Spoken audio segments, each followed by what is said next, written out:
What up, y'all? I'm back. How you guys doing?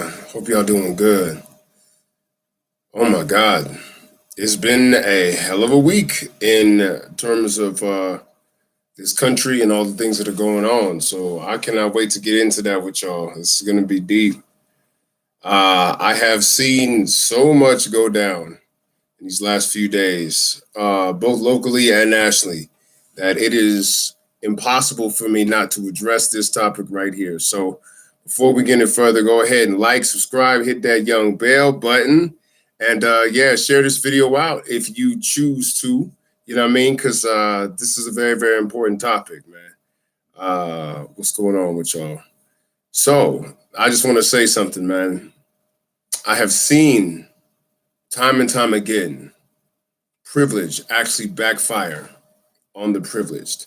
And it's a sad thing because the people who it happens to feel blindsided. They feel like their lives are forever ruined. And because there's no context on how the hell this went down, there's no context on what could possibly happen when they start coming out their mouth saying the crazy stuff, that it becomes a situation by which you watch someone's life unravel. And you know what I'm saying? Like the part of me that's like, hey man, that's what you get, is satisfied by that. The part of me that's like, that's gotta suck, is hurt by that. Just vicariously. You know what I'm saying? I'll be getting vicariously traumatized watching these folks get they come up in some time. You know what I mean? But let's look at this, like let's look at this, how this happens. Like it's actually some interesting mechanics going on. What's going on with y'all, man? Good to see y'all. So essentially, man, I want to start first with that racist lady outside of the CVS pharmacy who said that she wants to kill all niggers. This lady said if she could kill all niggers, she would kill niggers because she desires to do so. Yay for those who lynch niggers, quotes, and those who actually end up, you know what I'm saying? She said that she wanted, this was a crazy thing. She said she would do it. She would kill black folks, niggers, in her opinion, if the law would allow it. And it brings to mind something that Dr. King said. Dr. King said, I can't control whether a man wants to hurt me or doesn't like me. What I can control is whether or not he actually can take it out on me. This is a horrible, gross paraphrasing of that. But it's interesting that, like, Dr. King said that because it puts in mind the reason why we have hate crime legislation in the first place and what was lacking when we didn't have hate crime legislation in this country. Before we had hate crime legislation, that lady would be able to act on her feelings. That lady would be able to actually take another human being's life. You see what I'm saying? Based on the race of the person, the color of their skin. Now, James Baldwin said that race is, a European invention. It's one of the things that they refuse to acknowledge that they invented, yet affects their lives every single day. When you look at the white population in this country, or those who would check white in that box. James Baldwin also argued whether or not whiteness was a real thing or not. But it's so interesting because what I'm looking at here is this is what happens when you don't get context in your history books. This is what happens when you think that the civil rights movement is something that's in the past. It has long since gone away, that we've already conquered these demons in our cultural history. The fact is that we have not. You know what I'm saying? That if you fuck around and you might be one of the demons in the cultural history. That's what's so interesting. Lady says she hates niggers. And then I actually went to her actual Instagram page to see, like, who is this poisonous human being that actually went off on everybody who fits my description, somebody of African descent. But I looked at her picture. It was somebody, she had a message on her Instagram that said something to the effect of, I was intoxicated when I said this. Please forgive me. I was out of my mind. I'm sorry to all of those who are hurt, those who I've injured by my words and whatnot. And I'm like, yo, this lady's life's a living hell right now. Whatever was going on with her, I read an article on BET.com that very same racist lady had some altercations with her husband. She had some situations going on whereby she was kind of in a situation where it was like, looked like domestic violence. Like, she ain't a happy person. The bottom line is that she's not happy, right? It's one of the things that privilege does not buy you. Privilege does not buy you peace of mind. It does not buy you a clear conscience. And it certainly doesn't buy you wisdom, knowledge, or information. None of those things are part of this lady's life. They couldn't have been, at least in this area, if she made the moves that she made so publicly. I was looking at the sister hold the video camera when the racist lady was screaming, "I hate niggers, kill all the niggers." I'm looking at her. She stupidly like directed folks to her license plate. You know what I'm saying? She's like, "I'm not backing down from you." I was like, "Oh shit, that's not the move right now." You know what I mean? I was like, the hashtag is Ku Klux Karen. That's the hashtag, Ku Klux Karen. The Ku Klux Karen ended up having her whole entire life destroyed, right? Because she didn't acknowledge that historical trauma that she still carries around. She did not acknowledge the privilege. She didn't acknowledge the fact that her biases could actually come back to haunt her in a very, very messed up way. Then I think about, aside from Ku Klux Karen, who screamed, "I hate niggers" everywhere, then I think about these white children at Colorado State University. Colorado State University is a place in northern Colorado, about an hour drive north of Denver. And I ended up getting a call from a mother who was part of a group when I wrote an article in the Colorado Sun saying that Colorado State University needs to actually take accountability for saying that racist hate speech was a part of the First Amendment right of the students. You know what I mean? Like, I was very surprised when they reached out to me, but that's what the article said. Then this lady, she says she's a mother of some of the students that she's with a group. I'm beginning to suspect that she's one of the mothers of the kids who like put on the racist blackface makeup and threw up the Wakanda Forever sign, right? Because all I heard was fragility and deflection. I didn't hear any accountability. I didn't hear any parts of the conversation that looked like she was trying to at least understand my side of the story. Then she called my editor. She called my editor, Larry Rickman, at the Colorado Sun. And again, it was a spewing, puking. She just wanted to freight train him and railroad him and whatnot, right? That was pretty sad. And, Larry Rickman experienced the same thing that I experienced. It was this lady. She did not want to listen to anybody's perspective. I was like, this is a triggered person. This is a person who hasn't really dealt with the pain that they have associated to race. She's caping for these kids who ended up making this blackface picture everywhere. And she, I suspect, is actually the mother of one of those kids. Because when I tried to ask her what group she was a part of, she couldn't answer it. She called the president's office of the Colorado State University, saying that you should read this article. Theo Wilson is out of his mind. And the lady in the president's office was like, actually, I think the article was very thought-provoking, right? So this is two white women. One had a completely averse reaction to it. The other one was like, this is actually very, very thought-provoking indeed. But one of the things that the mother said to me, the mother of whoever these Colorado State racist blackface students are, is that these are just kids. They didn't know any better. I was like, they're not exactly in fourth grade, man. They're not exactly people who didn't understand the ramifications of the symbol that they were portraying, right? These are technically young adults. Like, they're old enough to be in the armed services, risk their lives, and die for America. Like, they're not children. And I said to myself, somebody failed these kids. Somebody didn't tell them the actual landscape. It's similar to almost as if you're a child at a zoo and you crawl into the polar bear exhibit and you think that it's a fucking teddy bear and the polar bear just mauls you to death, right? They're not letting these kids know the ramifications of their actions, the context about what race really is, the triggers that it sets up for those who are in communities of color when they act in these manners. And therefore, the backlash is suddenly out of nowhere for them. That's a failure. Privilege backfires because it doesn't allow you to take in all the data points. Privilege allows you to escape. Privilege allows you to kind of glide through life, not necessarily understanding the context by which you have that privilege. You see what I'm saying? It's a very, very interesting thing. Privilege fails the privileged time and time again. And watching racism backfire lets me know that this shit actually does harm white folks. That those white folks who are at least in the know, at least trying to understand and embrace their privilege, have a few feathers in their cap, some tools in their bag to help them not become like the very people that we just saw destroy and upend their lives because they tripped in some racist territory. This is the internet, y'all. Internet, shit's forever. In the internet, you will stumble onto something. You can end up in a fight. You can end up saying something racist, unbecoming of you, and it stays. Like, it sticks around. You see what I'm saying? It is a sad thing when I watch the destruction that comes from the fact that people of color were forced to put a civil rights culture in place in this country for us to survive. We were forced to do that. I think about what Ku Klux Karen would have done in the civil rights era, and she would have been one of them people spitting on the Little Rock Nine and Dr. King. That would have been her. You ever wonder, how did those people frozen in these sepia tone photographs in the civil rights movement end up on the wrong side of history so aggressively, so openly, so proudly wrong? And that's because they don't have context for what they're doing, nor do they understand the inhumanity of what they're doing. That's a failure of privilege, flat out. It is a horrific failure of privilege.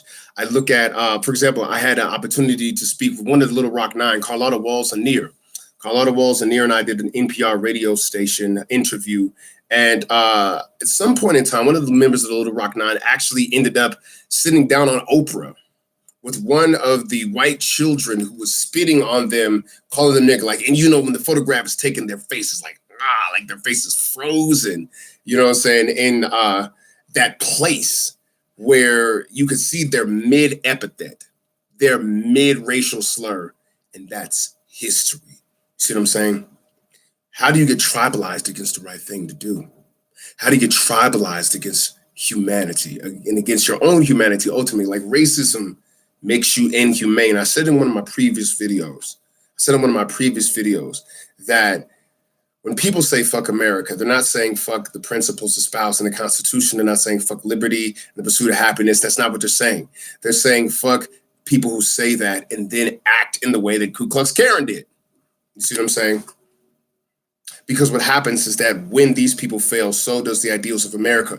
People all across the world are looking for Americans to espouse and hold up the ideas that they espouse. They got them to look like the shining city on the hill for the rest of the planet. That's what the world wants America to do. One of the damning things about the civil rights movement, when Dr. King strategically put the protests in the situations where they would bring on the wrath of the state, is that the cameras were rolling.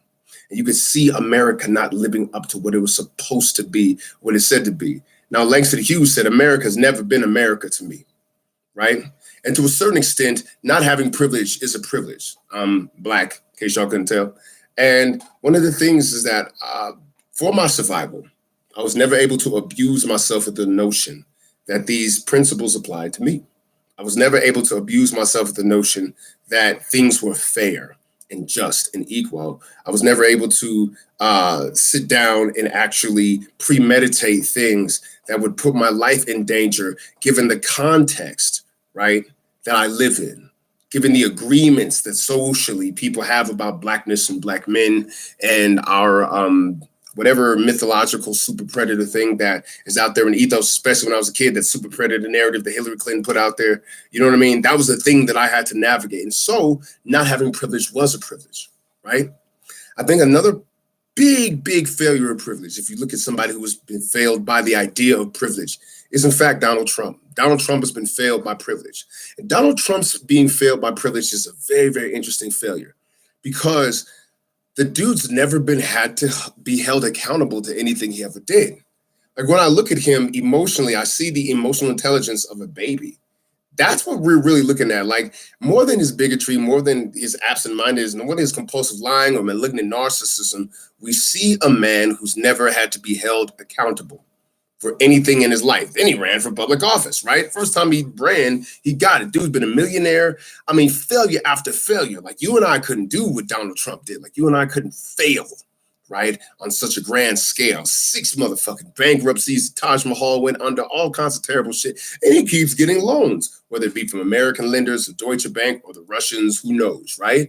But being held accountable, being held to your feet being held to the fire for what you do and what you say is something that Black and brown and feminine folks actually have to deal with in life. So when you look at his behavior, President Trump's behavior, somebody who's been privileged at the highest possible motherfucking level. He's not a first generation rich guy. He definitely inherited his wealth. You should read up on how Fred Trump is actually the foundation of Donald Trump's empire versus an Obama, who was so careful, so thoughtful, so intelligent about what he said, Why? Because he had no choice. Dude had to walk a tightrope his entire political professional life. And that's what he did. And because he didn't have the privilege to mess up, he became better.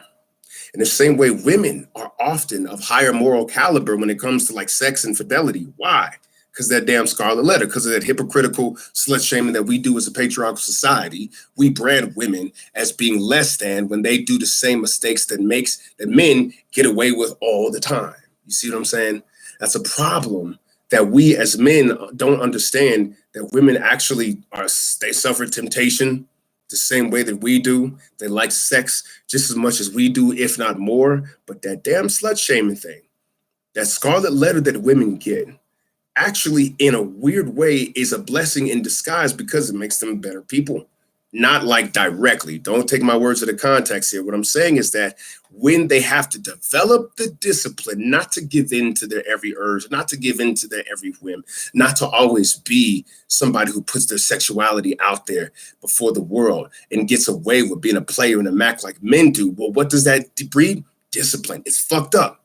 They shouldn't have to do that. Yet and still, not having privilege in that particular area makes women, in the long run, better people. Privilege fails to privilege time and time again. Privilege fails to privilege time and time again. As a man, as a former player, former playboy, I got to look at the fact that, true, as a black man, I didn't have the same privileges like maybe a young white guy would have.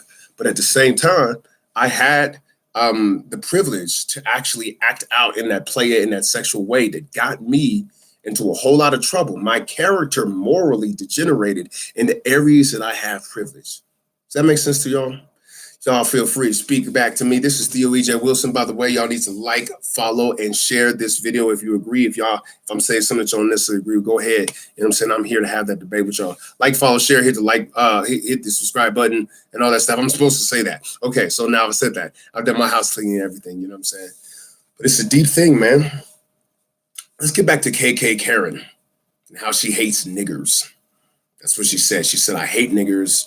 She said, if I could kill niggers, I would kill niggers. That's what KK Karen said, right?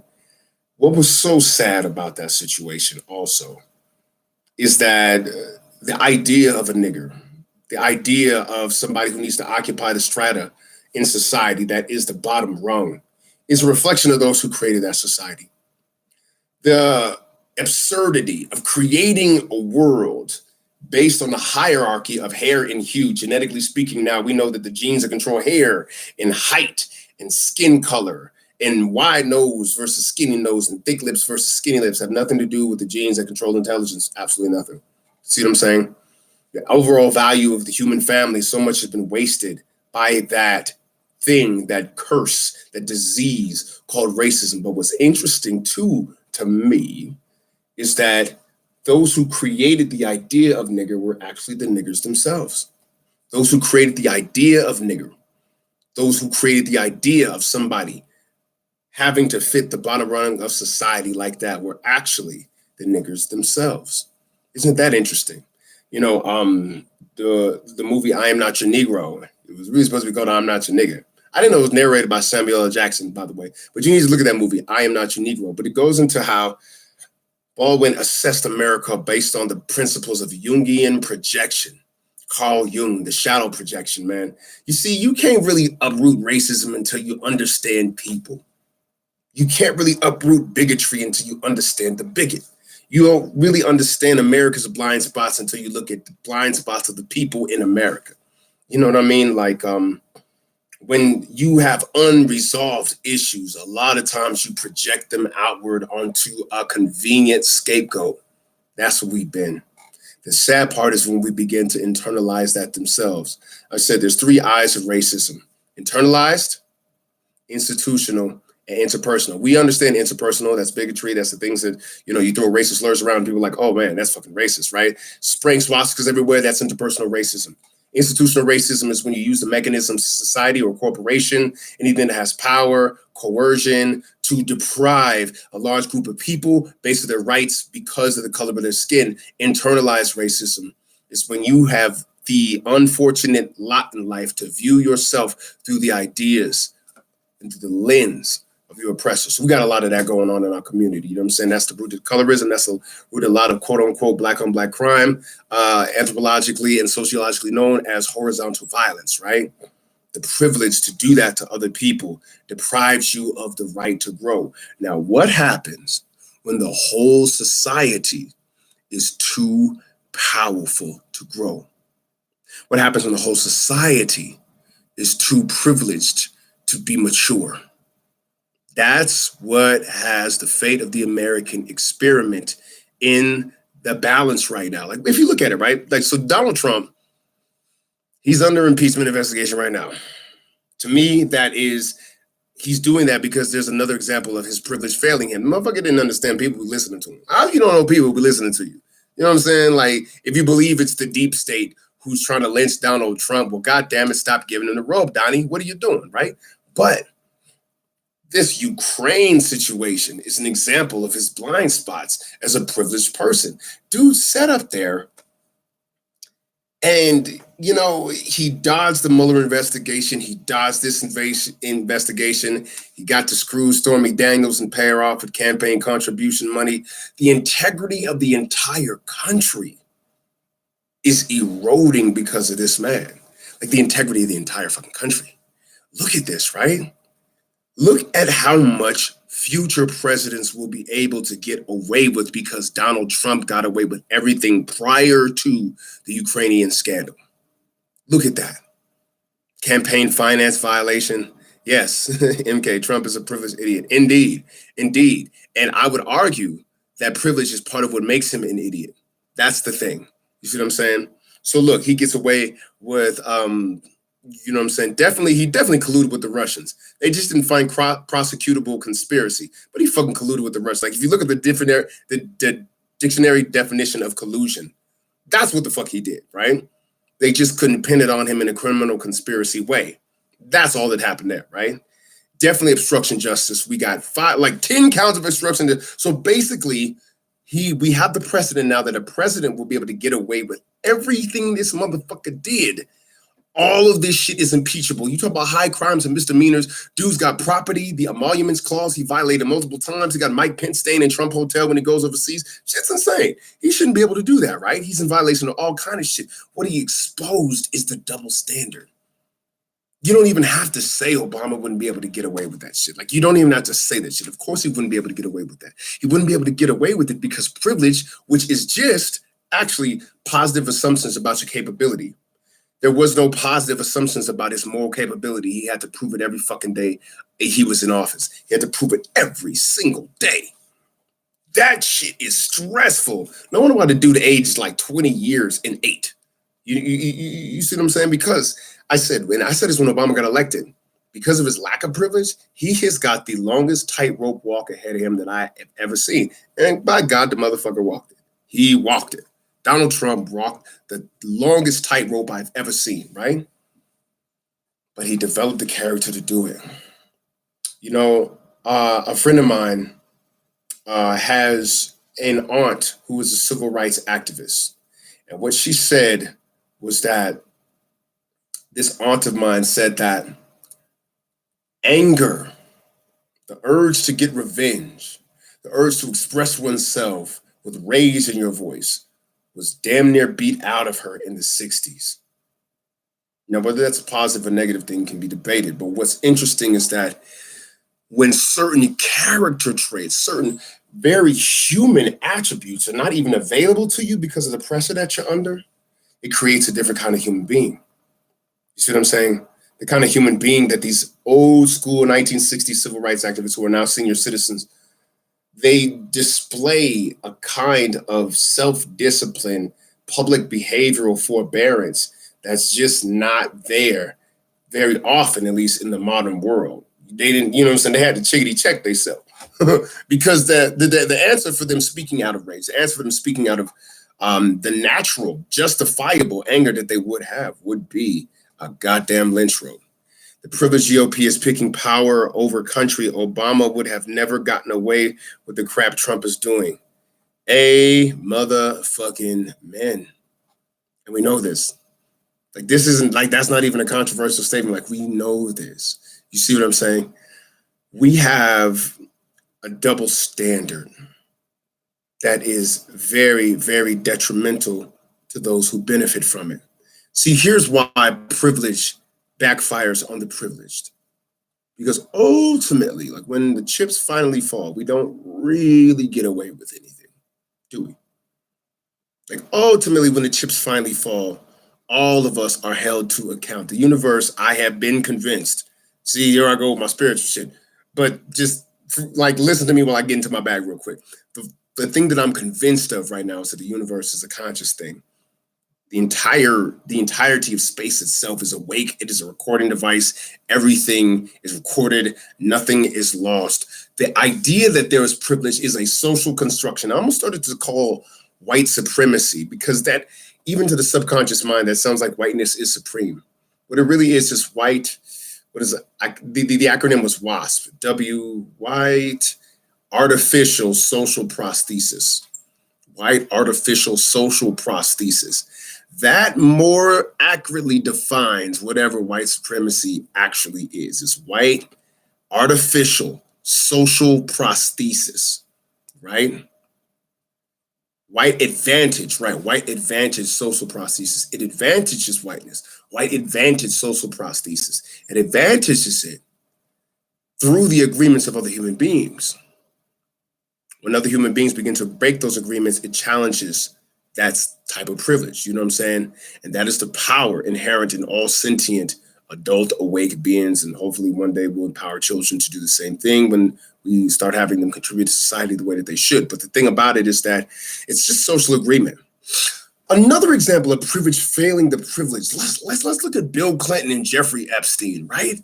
Let's look at Bill Clinton and Jeffrey Epstein. I think I might have done a video about this. If not, it is what it is. But when you look at the fact, and this is so ironic to me, you know, Jeffrey Epstein and Bill Clinton took at least 26 flights together down to freaking Lolita Express, you know, on the Lolita Express, down to Pedophile Island and whatever the hell else they were doing, right? They got on the plane and had young girls massaging and having sexual favors performed for them. Never in a billion years did it occur to them that their secrecy was only as frail as the human beings keeping the secrets. Isn't that deep? Their secrecy, right? And these are the most powerful men in the world. Like Bill Clinton was doing this shit while he was president, while he was fucking president, right? So if you're a girl and Jeffrey Epstein's playing on the Lolita Express, you think no one's ever gonna fucking listen to it. And you got good reason to think that shit, right? You got good reason to think that shit. You're in a situation where these guys are technically, by our social agreements, the most powerful men in the world. What happened? Time, aggressive reporting, those who want to dig deep and uncover the truth.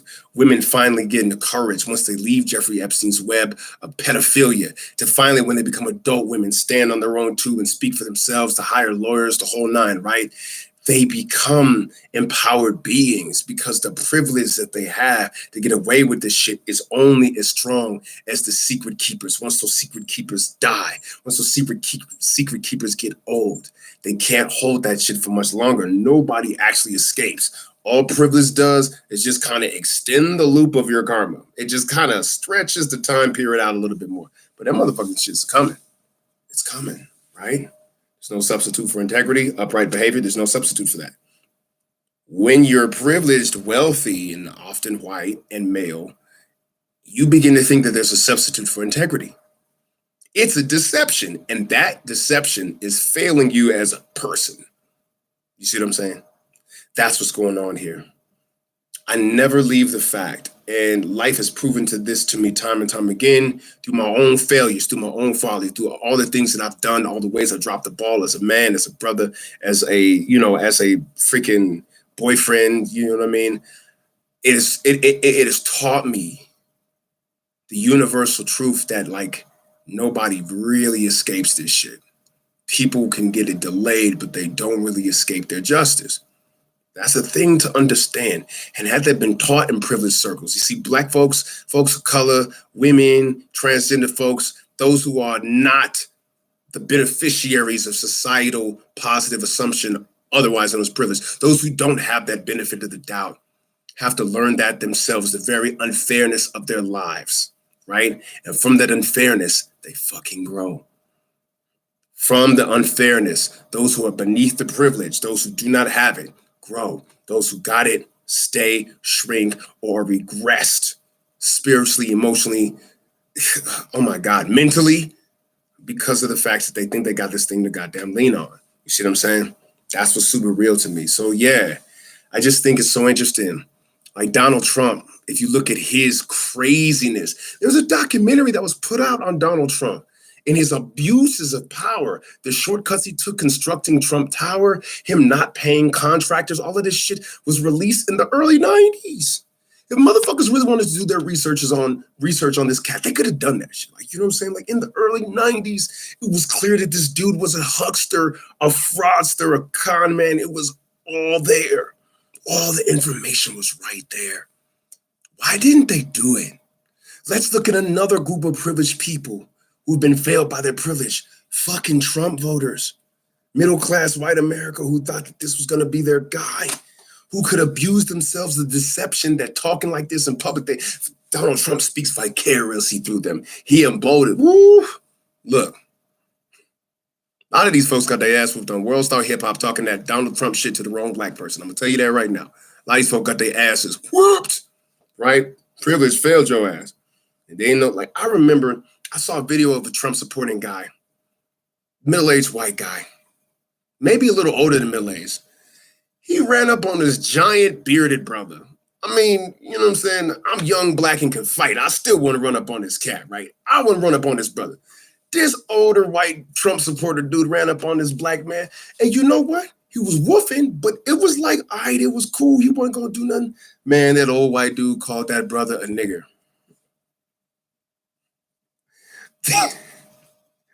He got them hands. Like he got that big old bearded brother just dropped all kinds of paws on that Trump supporting white guy. And I'm sure he woke up the next morning like, God damn. When he realized that his motherfucking whiteness had him wake up with a black eye. You know what I mean? Those destructive cause and effect forces are still out there. That's a real thing. Privilege failed that dude for real.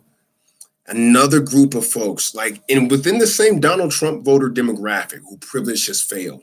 Privilege has failed middle class white America. If you look this up, right, this is real interesting shit. Deaths of despair. Look up deaths of despair, y'all. These are quite interesting because we're talking about white folks, right? Look how privilege failed middle class white America. They had been convinced by GOP think tanks funded by the Koch brothers and Ray Mercer and all of these behind the scenes right-wing billionaire people that have been drip feeding this racist nonsense via Fox News ever since Bill O'Reilly was on, that the reason for them not having what their fathers had and their fathers' fathers had, the reason why America's middle class is shrinking is because the goddamn social security system and the goddamn welfare system kept empowering and privileging poor black folks. That's what they've been told. That's what they've been told, right? They were told that by various dog whistles and, images of black folks and welfare queens and all this propaganda shit, that their problem was the socialism for those at the bottom. So what did they do? They voted it away. Great book, Dog Whistle Politics. I don't know where it is. I got it by bookshelf right here. Anyway, Dog Whistle Politics talks about this shit, right?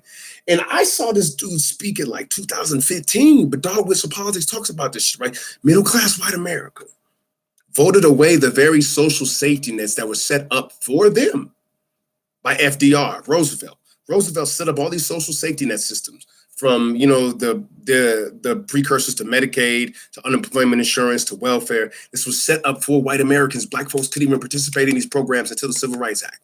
We couldn't even get this socially paid benefits, although we were paying into that shit, but I digress, right? White America was dog whistled from the time of Barry Goldwater up well through the Reagan era, up into now, into modern day, to voting away these very social safety nets that were set up for them because they thought that black welfare queens, in quotes, were taking advantage of them, even though the largest welfare schemes ever perpetuated have been through poor white folks in these red states. These red states who have the worst cases of institutional racism also have some of the lowest GDPs. Why? Because you can't create systemic racism without hurting your fucking self in the end. Every deprived Black child ultimately on the census counts as an American. When these incomes are disparate, it counts as American income disparate. And so therefore, we look like our social mobility is whack compared to socialist countries or countries that have kind of social safety nets and social democracies like the Nordic countries. The reason why we're not rising to their level of proficiency and social mobility is because systemic racism is holding down Black folks, brown folks, still Americans. On the census, they're still Americans. When white people voted away the social safety net set up for them by FDR because they thought Black folks were taking advantage of it, then in a crash of '08, come on now, when the crash of '08 came, when you have, $9 trillion lost in home equity, when you have a bump in suicides around 2008 to 2009 that equals the amount of troops that we lost, when you have opioid use and abuse in the white community, when you have futures being stolen, pensions being robbed, when you have all of this shit happening in America, and there's nothing to catch folks, because white America voted it away, your privilege has failed you. And that's sad, because the human misery is real. One of the things I had to grow past is, for whatever reason, you know what I'm saying, I didn't think that white people experienced real pain. And if they experienced pain, it was like pain in their own mind and wasn't real shit. No, some of these motherfuckers is hurting. Some white folks is hurting for real. It's some real shit. They're just not necessarily hurting because another group is like depriving them of resources of another race. It's actually the socialism going to the top. You see, the socialism problem in the country is the socialism going to the top. For example, about $187 billion have been paid out. About $190 billion. No, 190. Yeah, about $190 billion have been paid out in welfare since the beginning of welfare. You know, $700 billion was paid out in the first bailout alone. When you tally all of it up, the socialism that went to the top, that bailed out the too big to fail banks, that a lot of these executives ended up using as like their freaking bonuses and stuff like that. Like these guys are chartering private jets and shit with taxpayer money. That socialism to the top is the real problem. You know what I mean? Even companies that are supposed to be competitive, like beef and whatnot, you know what I'm saying? Auto industries, they're all subsidized by taxpayer dollars. They're not even really that competitive. You see what I'm saying? But the poor white folks and the middle class white folks think that it's the immigrants that's stealing their jobs. No, it's not. You don't want to do those jobs. Like, by the way, you see what I'm saying? The sin of capitalism at any means is a sin that America never really unlearned. That's a problem. Why is it a problem? Because it's an addiction now. See what I mean? One thing that Dr. King said, I'll never forget this quote that Dr. King said. He said, "I can hear God saying to America, you're too arrogant. And I will break the backbone of your power and put it in the hands for people that don't even know my name." This is what Dr. King said, right? He said, "I can hear God saying to America, you're too arrogant. I'll break the backbone of your power and put it in the hands of the people who don't even know my name." Little known fact about the Black community. Before the crack era came in, where were most brothers working? Factories. How did Joe Jackson, Michael Jackson's daddy, pay for 9 kids and a wife off one income? Factory shit, right? What happens when these factories get exported to other countries? Well, the whole economy collapses. It was always the thing in the Black community that, okay, there's been always poor communities have under economies. That's just what happens. You know what I'm saying? Poor communities, since the beginning of time, there's been number running, gambling, motherfuckers moving drugs from weed to heroin to eventually crack, right? There's always been that under economy in communities of color. It's just what it is, right? Especially the Black community, because that's community I'm from, so I can tell you about that. But what happened was there was always an expectation that eventually you grow out of that shit and get that factory job and raise a goddamn family, pull up your pants and be a man, right? And there was a day in America, there was a time in America where even an uneducated but reasonably intelligent and hardworking young man can make something out of himself, even with very, very little training. See what I'm saying? Black men took full advantage of that. The Black community was undergirded by the manufacturing centers of this country. Well, around the civil rights movement, somebody figured out that if you collapse all of these manufacturing centers in the Black community, you can economically disempower all these Black men. All these black men were suddenly unemployed in the late 60s going into the 70s. This is when crack magically shows up in our communities, and the sentencing for crack and drug possession, because prior to the civil rights movement, even possession of the most harmful drug in the country at the time, which was heroin, wouldn't get you more than a year. Possession, right? The time Bill Clinton comes in, which is why the Democrats ain't really black folks' friends either, you getting mandatory minimums of 30 years, 25 years. What the fuck is that? It's a way to remove folks from their communities. You see what I'm saying? Now, here's what's interesting. It's another way that privilege fails to privilege. When you look at the crack sentencing, and when the drug game was only affecting the black folks and brown folks who were moving crack cocaine and doing shit like that, right? Then what they didn't see coming was meth. They didn't see meth on the horizon, did they? When meth started being classified as a Schedule I drug, the worst of the worst motherfucking drugs, right? When meth was classified as that, then you have a situation whereby you got a lot of white bodies, poor white bodies, locked up with the same laws that were designed to lock up poor black bodies. Uh-oh. Now you got a problem because meth, you manufacture that shit in the bathtub. Everybody knows that shit. You're like, well, you don't want to be nowhere near meth. Y'all seen, what's that, Breaking Bad, right? Meth get manufactured from shit you buy at Walmart, all right? And it was an epidemic. Like before opioids was taking out white America, it was meth, right? Now, the same laws that were there to harm and enslave black folks because of the crack game, the crack epidemic, and all the shit that came from that, now it's locking up white folks. Privilege fucking backfires, right? Poor white folks. Poor white folks with real goddamn problems, okay? Like, these folks got problems. Like, addiction's a problem. See what I'm saying? Especially the meth. Meth is the only drug that make crackheads be like, at least I ain't smoking meth. You know what I'm saying? But I digress. The issue with all of this, y'all, is that there is no real escape from the work to be a better person. The human brain, the human being, these big brain primates that we are clever. We create privilege and a number of other technologies to make our lives easier. Privilege is a technology. It is not found in nature. It is something that we created through artifice. We manufactured the shit. It's a technology. Privilege is a technology that is used to give folks advantage, right? It's just a myriad of social agreements. It has nothing to do with who you are as a person, especially when it comes to like how productive and how beneficial you are as a person. Now, here's what happens. Oh, man. Y'all done got me in my bag today. I'm out here preaching in this motherfucker. You know what I'm saying?